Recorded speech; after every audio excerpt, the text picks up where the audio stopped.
Hi friends, Kavichandra audio நாவல் சேனலுக்கு அன்புடன் உங்களை வரவேற்கிறேன். சேனலை சப்ஸ்கிரைப் செய்யாமல் தொடர்ந்து கேட்டுக்கொண்டிருக்கும் நண்பர்களே, உங்களது சப்ஸ்கிரிப்ஷன், லைக்ஸ், ஷேர்ஸ், கமெண்ட்ஸ் எங்களை அடுத்த நிலைக்கு கொண்டு செல்வதோடு உங்களுக்காக இன்னும் புதிய முயற்சிகளை செய்ய வைக்கும். அதனால் மறக்காமல் சேனலை சப்ஸ்கிரைப் பண்ணிவிட்டு உங்களது அன்பை லைக்ஸ், ஷேர்ஸ், கமெண்ட்ஸ் மூலமாக எங்களுக்கு தெரிவியுங்கள். கதைகளை தொடர்ந்து நீங்கள் கேட்க விரும்பினால் அப்படியே பக்கத்தில் இருக்க பெல் பட்டனை கிளிக் பண்ணுங்க. வாங்க கதைக்குள்ள போகலாம். விழி 7. ஆதியின் தயக்கத்தை கண்டு வாக்கண்ணா என எழுந்து சென்று அவனை அழைத்து வந்து அங்கு எழிலரசனுக்கு அருகில் இருந்த இருக்கையில் அமர வைத்தார் காஞ்சனா. அவரை ஞானவேல் கேள்வியாக பார்த்தபடியே நின்றிருக்க, இவன் என் பெரிய பையன் ஆத்விக் என அங்கிருந்த அனைவருக்கும் இன்முகமாகவே அறிமுகம் செய்து வைத்தார் எழிலரசன். அதில் ஞானகுருவின் முகம் திருப்தியை வெளிக்காண்பிக்க, அங்கிருந்த ஞானவேலுவின் நண்பர்களில் ஒருவர், இவருக்கு கல்யாணம் ஆயிடுச்சா, இவங்க மனைவி என்ன பண்றாங்க என வழக்கமான கேள்விகளில் ஒன்றை கேட்டிருந்தார். அதில் அவ்வளவு நேரம் இருந்த புன்னகை காஞ்சனாவின் முகத்தில் காணாமல் போயிருக்க, இல்ல எனக்கு இன்னும் கல்யாணம் ஆகல என்று தன் பெற்றவர்களை சங்கடப்பட விடாமல் முந்திக் கொண்டு பதிலளித்திருந்தான் ஆதி. ஓ, இன்னும் கல்யாணம் ஆகலையா, ஏன் என மற்றொரு நபர் கேட்டிருக்க, அவனுக்கு இவ்வளவு சீக்கிரம் கல்யாணம் செஞ்சுக்க விருப்பம் இல்லையா, அதான் என மகனை முந்திக் கொண்டு பதிலளித்து இருந்தார் எழிலரசன். ஓஹோ, என்ன இருந்தாலும் மூத்த மகன் இருக்கும்போது இளைய மகனுக்கு கல்யாணம் என அவர் ஒரு மாதிரியாக இழுக்கவும், சட்டென எழிலரசனின் முகம் மாறுவதைக் கண்டு, இன்னைக்கு இதெல்லாம் ஒரு விஷயமே இல்லை, இதை போய் பெருசு பண்ணிக்கிட்டு இருக்கீங்க என சாதாரணமாக சொல்வது போல் தன் நண்பனை அமைதியாக்கினார் ஞானகுரு. அதற்குள் ஆதி உள்ளே வருவதை அறைக்குள் இருந்து கண்டு திகைத்து போய் இருந்த பிரார்த்தனா மெதுவாக வெளியே என்ன நடக்கப் போகிறதோ என்ற படபடப்போடு வந்து எட்டி பார்த்து இருக்க, அங்கு நடந்த அத்தனை பேச்சும் அவள் காதில் விழுந்திருந்தது. அதிலேயே அதர்வாவின் அண்ணன்தான் ஆதி என அறிந்திருந்தவளுக்கோ கண்கள் தெரித்து வெளியே விழும் அளவுக்கு திகைப்பு உண்டானது. இந்த சூழ்நிலையை அவள் கொஞ்சமும் எதிர்பார்த்து இருக்கவில்லை. இதை பற்றி சஞ்சனாவுக்கு தெரியுமா என்ற கேள்விதான் முதலில் அவள் மனதில் வந்து நின்றது. சஞ்சனாவின் காதலனாகத்தான் ஆதியை பிரார்த்தனாவுக்கு தெரியும். சஞ்சனா கல்லூரி படித்து கொண்டிருந்த போது அவள் அலைபேசியில் ஆதியின் புகைப்படத்தை பார்த்திருக்கிறாள் பிரார்த்தனா. அதில் அவர்கள் கன்னத்தோடு கன்னம் இழைய இருந்த நெருக்கத்தை கண்ட உடனேயே சஞ்சனா காதலிப்பதும் உடன் இருப்பவனே அவள் காதலன் என்பதும் பிரார்த்தனாவுக்கு புரிந்தது. எப்போதாக இருந்தாலும் சஞ்சனாவை திருமணம் செய்து கொள்ளப் போகிறவன் என்ற முறையில் மனதிற்குள் ஆதியை மாமா என தனக்குள்ளேயே அழைத்து பழகியிருந்தாள். அப்போது பள்ளி இறுதி வருட படிப்பில் இருந்த பிரார்த்தனா. அப்போதெல்லாம் சஞ்சனாவின் கைகளில் நிறைய பரிசு பொருள்கள் புழங்கும். அதை அவள் மறைத்து வைத்து அழகு பார்த்தாலும் பெரும்பாலும் சஞ்சனாவின் அறையை சுத்தம் செய்வது பிரார்த்தனாதான் என்பதால் அவள் கலைத்து போட்டு இருக்கும் அனைத்தையும் எடுத்து ஒழுங்குபடுத்தும் போது பிரார்த்தனா பார்த்திருக்கிறாள். சஞ்சனா ஒரு சகோதரியாக எதையும் அவளிடம் பகிர்ந்து கொண்டதில்லை. ஆனாலும் சிறு வயதில் இருந்தே எதையும் பொறுப்போடும் புரிந்துணர்வோடும் அணுகும் பிரார்த்தனாவுக்கு அவளின் கனவு மிதக்கும் கண்களும் பாதம் தரையிலேயே படாமல் குதித்து கொண்டு அலையும் சஞ்சனாவின் செயல்களின் மூலமே அவளின் காதலின் தீவிரத்தை உணர்ந்திருந்தாள் பிரார்த்தனா. அதை உணர்ந்ததோடு மட்டுமல்லாமல் அத்தனை வருடங்களாக பார்த்த தன் தமக்கையை இப்போது புதிதாக பார்ப்பது போல் இருக்க அதை ரசிக்கவும் செய்திருக்கிறாள் பிரார்த்தனா. அந்த நேரங்களில் சஞ்சனாவிடம் நிறைய மாற்றங்களை அவள் கவனித்து இருக்கிறாள். அதெல்லாம் நல்ல மாற்றங்களாக இருக்கவும், எப்போதும் அவசரப்பட்டு ஏதாவது ஒரு முடிவை எடுத்து விடுபவள் இப்போது ஒரு நல்லவனிடம்தான் சென்று சேர்ந்திருக்கிறாள் என்ற நிம்மதி பிரார்த்தனாவினுள் உண்டானது. அன்று முதல் இவர்கள் இருவரையும் பற்றி அறிந்திருந்ததனாலேயே இவர்களின் வாழ்க்கையின் அடுத்த நிலையை காண அவளோடு காத்திருந்தாள் பிரார்த்தனா. அப்படியெல்லாம் இவள் எதிர்பார்த்து இருந்ததை முற்றிலும் பொய்யாக்கிவிட்டு சென்ற மாத இறுதியில் ஒரு நாள் சஞ்சனா வீட்டில் அதர்வாவை காதலிப்பதை பற்றி தெரிவித்து அவனோடு சேர்ந்து எடுத்துக்கொண்ட புகைப்படத்தையும் காண்பித்து இருந்தாள். இதை கேட்டு அப்படி ஒரு திகைப்பு பிரார்த்தனாவினுள். இது எப்படி சாத்தியம்? சஞ்சு காதலிச்சது அவங்களதானே என்ற கேள்வியே அவளுள் ஓடிக்கொண்டிருக்க, அதை அவளால் சஞ்சனாவிடம் வாய் திறந்து கூட கேட்க முடியவில்லை. முன்பே இவளை சமமாக மதித்து பேசாதவள் வேலைக்கு சென்றபின் ஒரு பொருட்டாக கூட மதிப்பதில்லை. ஒரு வேலைக்காரியைப் போலத்தான் பிரார்த்தனாவை நடத்துவாள். இதையெல்லாம் கண்டு கோபப்படவோ சண்டையிடவோ செய்யாமல் அமைதியாகவே கடந்து விடுவாள் பிரார்த்தனா. ஆனால் அப்படியெல்லாம் கடந்துவிட முடியாமல் பத்மா தன் கண்ணில் இது போன்ற செயல்கள் படும் நேரங்களில் எல்லாம் கேள்வி கேட்பார். அப்போதெல்லாம் தன் தந்தையிடம் செல்லம் கொஞ்சிக் கொண்டு சென்று, பாருங்கப்பா, சும்மாவே என்னை எப்படி குறை சொல்றாங்க, நான் ஏன் அப்படியெல்லாம் செய்ய போறேன், அவங்களுக்கு அவங்க செல்ல பொண்ணுதான் முக்கியம்னா தூக்கி தலையில வச்சுக்க சொல்லுங்க, அதுக்கு ஏன் மேல பழியெல்லாம் போட வேண்டாம் என சினுங்குவாள். அதை கேட்டு எப்போதும் போல் ஏமாந்து போவார் ஞானகுரு. அவங்க சின்ன பிள்ளைத்தனமா எதுவோ விளையாட்டுக்கு பேசி இருப்பாங்க, அதையெல்லாம் தப்பா பார்க்காத பத்து என்று சாதாரணமாக சொல்லிவிட்டு சென்று விடுவார் ஞானகுரு. ஆதியை விரும்பிக் கொண்டு இருந்தவள் எப்போது வேறு ஒருவனை விரும்ப துவங்கினாள் என்ற கேள்வியே அன்று முதலே அவளுள் பெரிதாக இருக்க, அதைவிட பெரிதாக ஏன் அவங்க பிரிந்தாங்க, அவங்களுக்குள் அப்படி என்ன நடந்திருக்கும் என்ற குழப்பமும் விடை தெரியாத கேள்வியாய் இப்போது வரை அவளுள் இருந்து கொண்டேதான் இருக்கிறது. மனமெங்கும் என்ன நடந்தது என அறிந்து கொள்ள பரபரத்தாலும் அதை சஞ்சனாவிடம் சென்று கேட்கத்தான் அவளுக்கு விருப்பமே இல்லை. என்னவோ நடந்து இருவரும் பிரிந்து விட்டார்கள், இனி இதை பற்றி பேசி என்னவாகிவிடப் போகிறது என்றே அமைதியாக இருந்தவள் ஆதியை இங்கு இந்த நேரத்தில் கொஞ்சமும் எதிர்பார்த்திருக்கவில்லை. அந்த அதிர்வே கலையாமல் நின்றிருந்தவளுக்கு அடுத்த அதிர்வாக அதர்வாவின் அண்ணன் ஆதி என்ற செய்தியும் சேர்ந்து செய்வது அறியாத திகைப்பை கொடுக்க, உடனே இதை பற்றி சஞ்சனாவிடம் பேச எண்ணி அவளின் அறைக்கு விரைந்தாள் பிரார்த்தனா. திடீரென ஆதியை அங்கு கண்ட பிரார்த்தனாவுக்கே இந்த நிலை என்றால் சஞ்சனாவின் நிலை எப்படி இருக்கும்? மெல்லவும் முடியாமல் விழுங்கவும் முடியாமல் திகைப்பில் வியர்த்து வழிய அடுத்து என்ன நடக்கப் போகிறதோ என்ற பயத்தோடு அங்கிருந்த சஞ்சனாவுக்குமே ஆதி இங்கு வந்த காரணம் தெரியாது.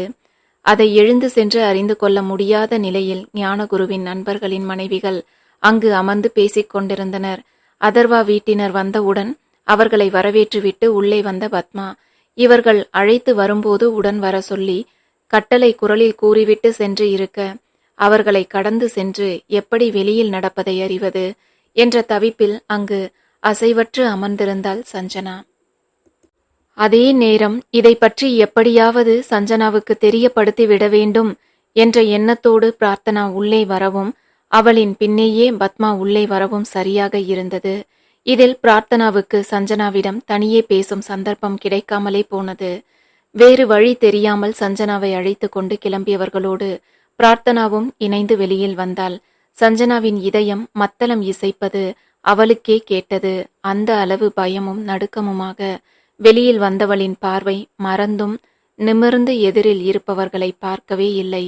அன்று பெண் பார்க்க வந்தபோதே எந்த தயக்கமும் இல்லாமல் இயல்பாக இருந்தவளின் இந்த தடுமாற்றம் எதையோ உணர்த்த ஆறுதலாக சஞ்சனாவின் கைகளை பற்றி கொண்டாள் பிரார்த்தனா. அந்த ஆறுதல் அவளுக்கும் தேவையாய் இருந்ததோ என்னவோ, பிரார்த்தனாவின் கைகளை அவளும் இறுக பற்றி கொண்டாள். அந்த நேரங்களில் தெரிந்த நடுக்கமே உள்ளே சஞ்சனாவிடம் கேட்க நினைத்த கேள்விகளுக்கான பதிலை பிரார்த்தனாவுக்கு சொல்லாமல் சொல்லி இருந்தது. பொண்ணு நல்லா இருக்கு இல்ல என்று தன் அருகில் இருந்த பெண்ணின் குரலில் தன்னுடைய அலைபேசியிலேயே கவனமாக இருந்த ஆதி பார்வையை உயர்த்தினான். ஆதியின் பார்வை முதலில் பார்த்தது அங்கு வந்து கொண்டிருந்த பிரார்த்தனாவைத்தான். அருகில் இருந்தவர்கள் சொன்னது போல் பெண் அழகாதான் இருக்கா என எண்ணிக்கொண்டவன் தன் பார்வையை அப்படியே திருப்ப, அப்போதே அவள் அருகில் வந்து கொண்டிருந்த சஞ்சனாவை கண்டவன் நம்ப முடியாமல் திகைத்தான்.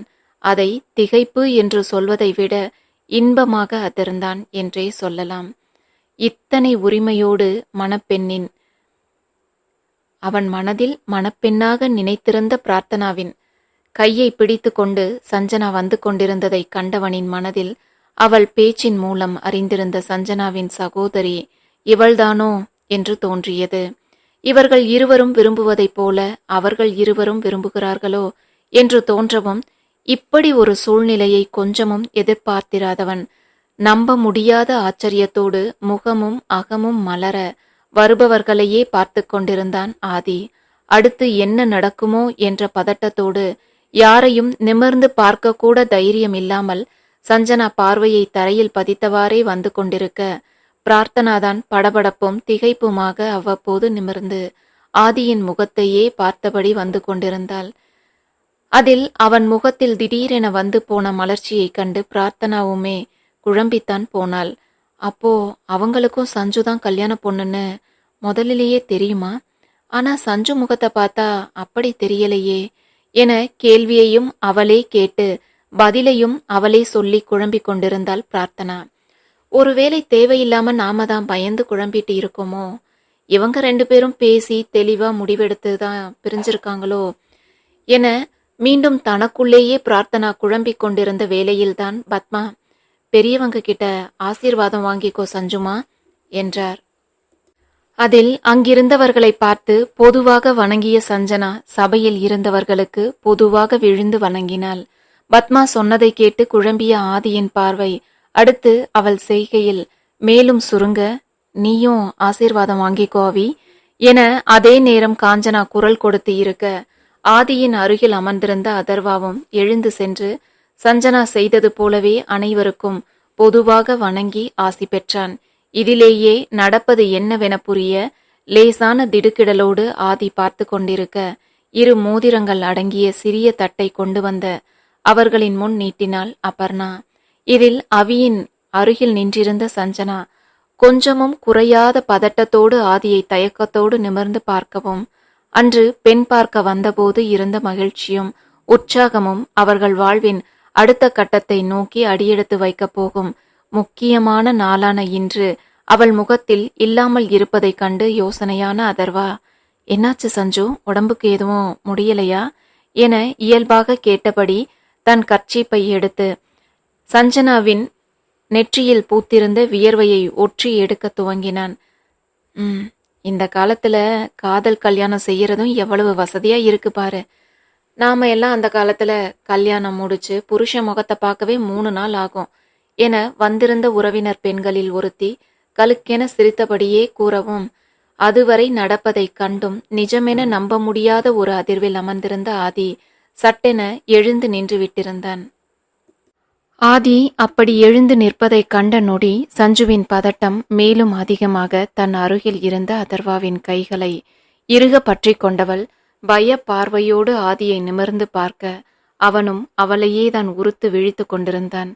அவியின் கைகளை இறுக பற்றி கொண்டு அவள் நின்ற விதமே எரிச்சலை கொடுக்க, சட்டென பார்வையை திருப்பிக் கொண்டவன் தனக்கு அவசரமாக ஒரு அழைப்பு வந்திருப்பதாக அங்கிருந்தவர்களுக்கு சைகையில் கூறியவாறே வேகமாக வெளியேறியிருந்தான். ஆதியின் முகத்தில் வந்து போன ஏமாற்றம், கோபம், வெறுப்பு என அனைத்தையும் கவனித்துக் கொண்டிருந்த பிரார்த்தனாவுக்கு ஆதிக்குமே இந்த செய்தி புதிதென்பது இப்போது நன்றாக புரிந்தது. அதிலும் இறுதியாக அவன் முகத்தில் வந்து போன வலியை கண்டவளுக்கும் மனம் வேதனையில் துவண்டது. அதே நேரம் கோபத்திலும் வெறுப்பிலும் ஆதி ஏதேனும் செய்து அது இங்கு எந்தவித அசம்பாவிதத்தையும் உண்டாக்கிவிடக்கூடாதே என்ற பதட்டமும் அவளுள் அதிகமாக இருந்தது. சஞ்சனாவை பற்றி அவள் நன்றாக அறிந்திருந்ததுதான். அவளுக்கு மனம் ஒரு நிலையில் இல்லாமல் அலைபாய்ந்து கொண்டே இருக்கும். எப்போதுமே தனக்கு கிடைத்த ஒன்றை வைத்து சந்தோஷப்படும் ரகம் அவள் இல்லை. சிறு வயது முதலே ஞானகுரு இருவருக்கும் சமமாக எந்த விளையாட்டு பொருள் வாங்கி கொண்டு வந்து கொடுத்தாலும் சஞ்சனாவுக்கு தன் கையில் இருப்பதை விட பிரார்த்தனாவின் கையில் இருப்பதுதான் அழகாக தெரியும். அதனாலே சண்டையிட்டோ அழுது அடம் செய்தோ ஞானகுருவை கொஞ்சியோ எப்படியாவது பிரார்த்தனாவிடம் இருப்பதை தனக்கு சொந்தமாக்கி கொண்டு விடுவாள் சஞ்சனா. இதில் வருந்தத்தக்க விஷயம் என்னவென்றால், பிரார்த்தனாவின் பொருளை எடுத்துக்கொள்பவள் தன்னுடையதையும் பிரார்த்தனாவுக்கு கொடுக்க மாட்டாள். பிரார்த்தனாவும் ஓரிரு முறை கேட்டு பார்த்துவிட்டு அவளை போல் அழுது அடம் செய்ய தெரியாமல் அமைதியாகி விடுவாள். ஆனால் பத்மாதான் இதையெல்லாம் கண்டு சப்தம் போடுவார். அந்த பொம்மையை தான் எடுத்துக்கிட்ட, இதையாவது அவளுக்கு கொடு சஞ்சுமா என பத்மா கேட்டாலும், இது எனக்கு அப்பா ஆசையா வாங்கி கொடுத்தது, நான் யாருக்கும் தரமாட்டேன் என அதையும் கொடுக்க மாட்டாள் சஞ்சனா.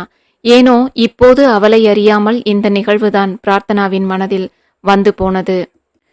ஒருவேளை இப்படித்தான் ஆதியை விட அதர்வா சிறந்தவனாக எண்ணி திருமணத்திற்கும் தேர்ந்தெடுத்திருப்பாளோ என்று எண்ணாமல் அவளால் இருக்க முடியவில்லை. அவளின் வாழ்க்கை அதில் எந்த முடிவை எடுக்கவும் சஞ்சனாவுக்கு முழு உரிமையும் இருக்கிறதென்றாலும் அதை பற்றி தெளிவாக ஆதியிடம் பேசி தீர்த்திருக்க வேண்டும் தானே. இங்கு ஆதியின் அதிர்வையும் சஞ்சனாவின் முகத்தில் தெரிந்த பயத்தையும் கண்டவளுக்கு அவள் அப்படி செய்யவில்லை என்பதும் உறுதியானது. காலை முதல் அவ்வளவு சந்தோஷமாக தயாராகி இருந்தவளின் முகத்தில் ஆதியை கண்டபின் வந்திருந்த கலவரமே ஆதி அதர்வாவின் அண்ணன் என்பது சஞ்சனாவுக்குமே புதிய செய்திதான் என தெளிவாகி இருக்க, அடுத்து என்ன நடக்கப் போகிறதோ என கவலையாக பார்த்து கொண்டு இருந்தாள் பிரார்த்தனா. தவறு முழுக்க சஞ்சனாவின் மீதே இருந்தாலும் அவளுக்கான முக்கிய நாளான இன்று எந்த அசம்பாவிதமும் இல்லாமல் அனைத்தும் நன்றாக நடந்து முடிய வேண்டும் என்றே ஒரு சகோதரியாக அவள் மனம் நினைத்தது. அதே நேரம் அப்படி பிரச்சனை எதுவும் நடந்தால் அதில் பாதிக்கப்பட போவது சஞ்சனா மட்டுமல்ல, அவளின் பெற்றோர்களும் தான். எவ்வளவு ஆசையாக இத்தனை செலவு செய்து மகளின் விருப்பத்தை நிறைவேற்ற இவ்வளவு ஏற்பாடுகளை செய்து கொண்டு இருக்கிறார்கள். இதில் ஏதேனும் ஒரு சிறு தவறு நேர்ந்தாலும் கூட அதை அவர்களால் தாங்கிக் கொள்ளவே முடியாது என்று எண்ணியவளுக்கு தன் அன்னையின் உடல்நிலையை எண்ணியே கவலையாக இருந்தது. சின்ன விஷயங்களுக்கே பதட்டமும் படபடப்புமாகி விடுபவரால் இதை எப்படி தாங்கிக் கொள்ள முடியும் என்ற கவலையும் பயமும் பிரார்த்தனாவை நிலை கொள்ள விடாமல் செய்ய, சஞ்சனாவின் அருகில் இதையெல்லாம் யோசித்தவாறு நின்றிருந்தவள் வேகமாக சென்று தன் அன்னையின் கையை பிடித்தவாறு நின்று கொண்டாள். அதில் மகளின் நிச்சயதார்த்தம் நடக்க இருக்கும் மகிழ்வு முகத்தில் தெரிய, புன்னகை முகமாக மணமக்களுக்கு அருகில் நின்றிருந்தவர் தன் அருகில் வந்து நின்ற சின்ன மகளை கண்டு விவரம் அறியாது மலர்ந்து சிரித்தார். இந்த புன்னகை இன்னும் கொஞ்ச நேரத்தில் மாயமாகி போகுமோ என்ற பதட்டம் பிரார்த்தனாவின் முகத்தில் அப்பட்டமாக தெரிய, உயிர்ப்பே இல்லாமல் அவரை பார்த்து சிரித்து வைத்தாள் பிரார்த்தனா. அதில் தாயறியாத சூழும் உண்டோ என்பது போல் மகளின் சோர்ந்து போன முகத்தை கண்டு, என்னடா என கவலையாக பத்மா கேட்கவும், எதுவும் இல்லம்மா என அவசரமாக தலையசைத்தவள் பதட்டத்தோடு திரும்பி ஆதி சென்ற திசையை பார்த்தாள். அதற்குள் வம்பு பேசவென இருக்கும் சொந்தங்கள் இருவர், என்ன இருந்தாலும் அவனுக்கு வலிக்கும் தானேப்பா, அவன் இருக்கும்போது அவனை விட சின்ன பையனுக்கு நிச்சயதார்த்தம் செய்யறத பார்க்க முடியாம தான் எழுந்து வெளியே கிளம்பிட்டான் என்று ஏதோ அவன் மனதிற்குள்ளேயே சென்று பார்த்தது போல் கூறவும், ஆதி சென்ற திசையையே திரும்பி பார்த்தபடி அமர்ந்திருந்தார் எழிலரசன். வழக்கம் போலவே அதர்வா இங்கு கிளம்பி வருவதற்குள் அத்தனை முறை அவனுக்கு குறுஞ்செய்தி அனுப்பி சந்தோஷமாக பேசிக்கொண்டு குதூகலமாக இருந்த சஞ்சனாவின் முகத்தில் இப்போது தெரிந்த சோர்வும் பதட்டமும் அவனை யோசிக்க வைத்தது. முகம் முழுக்க பதட்டமும் ஒவ்வொரு செயலிலும் தடுமாற்றமுமாகவே வியர்ந்து வழிந்து கொண்டிருந்தவளையே கவனித்து, ஏதாவது பிரச்சனையா சஞ்சு என்றான் அக்கறையான குரலில் அதர்வா. அவனிடம் உண்மை நிலையை சொல்ல முடியாமல் ஒன்னும் இல்ல என்பது போல தலையசைத்து இதழ்களை புன்னகைப்பது போல் இழுத்து பிடித்து சமாளித்தவளை யோசனையாக பார்த்தவன், அப்புறம் ஏன் டென்ஷனா இருக்க என்றான் அதர்வா. தெரியல, என்னமோ கொஞ்சம் டென்ஷனா இருக்கு என அப்போதும் சஞ்சனா சமாளிப்பாக சொல்லவும், ஓ கல்யாண பொண்ணுக்கே ஆன டென்ஷனா, ஓகே ஓகே என அவளை பார்த்து புன்னகைத்தான் அதர்வா. இங்கு வேகமாக வெளியில் வந்திருந்த ஆதிக்கோ ஆத்திரத்தில் உள்ளம் கொதித்து கொண்டிருந்தது. சஞ்சனாவை இங்கு சர்வ அலங்காரத்தோடு பார்த்த நொடி கூட இவள்தான் மணப்பெண்ணாக இருக்கக்கூடுமோ என துளியும் ஆதிக்கு என்ன தோன்றவில்லை. ஏனென்றால் இங்கு அதர்வாவுக்கு ஏற்பாடாகி இருப்பது காதல் திருமணம். அதர்வா 2 வருடங்களாக அவனுடன் வேலை செய்யும் பெண்ணை காதலித்துக் கொண்டிருக்கும் தகவலை எல்லாம் காஞ்சனாவின் மூலம் அறிந்து கொண்டிருந்தவனுக்கு 2 வாரங்களுக்கு முன்வரை தன் காதலியாக இருந்தவள்தான் மணப்பெண்ணாக இருக்கக்கூடும் என எப்படி நினைக்க தோன்றும்? அதனாலேயே சஞ்சனாவை இங்கு பார்த்தும் கூட அவள் அருகில் இருக்கும் பெண்ணே தன் தம்பியின் காதலியாக இருப்பாள் என்றே நினைத்தான் ஆதி. ஒரே குடும்பத்து பெண்களை இருவரும் விரும்பி இருப்பதை ஆச்சரியமாக பார்த்தவாறு அமர்ந்திருந்தவனை அடுத்தடுத்து நடந்த நிகழ்வுகள் எல்லாம் நம்ப முடியாத அளவிற்கு பெரும் அதிர்வை தருவதாக இருந்தது. மணப்பெண் சஞ்சனா என்றது முதல் அதிர்வு என்றால், அவள் அதர்வாவை காதலித்து திருமணம் செய்ய முன்வந்து இருப்பது அடுத்த அதிர்வாக இருந்தது. அதிலும் 2 வாரங்களுக்கு முன் தன்னிடம் திருமணத்திற்கு வீட்டில் நிர்பந்திப்பதாக சொல்லி சென்றவள் 2 வருடங்களாக தன் தம்பியை காதலித்துக் கொண்டிருந்திருக்கிறாள் என்று எண்ணும் போதே மனம் அருவருத்து போனது. அவள் கூறிய வார்த்தைகளும் சற்று முன் கண்ட காட்சிகளும் அவனுள் முட்டி மோதி கொண்டிருக்க, துரோகம் துரோகம் துரோகி என பல்லை கடித்தபடி சொல்லியவாறே முன்னும் பின்னும் நடந்து கொண்டிருந்தவன் தன் ஆத்திரத்தை கட்டுப்படுத்த முடியாமல் வலக்கையை மடக்கி காற்றில் தன் பலம் கொண்ட மட்டும் குத்தினான் ஆதி. அவனால் சஞ்சனாவின் இந்த துரோகத்தை தாங்கிக் கொள்ளவே முடியவில்லை. இவை அனைத்தையும் தன் அறை ஜன்னலில் நின்றபடி வேதனையோடு பார்த்து கொண்டிருந்த பிரார்த்தனாவின் மனம் அவன் வேதனையை எண்ணி ஆத்விக்கிற்காக துடித்தது.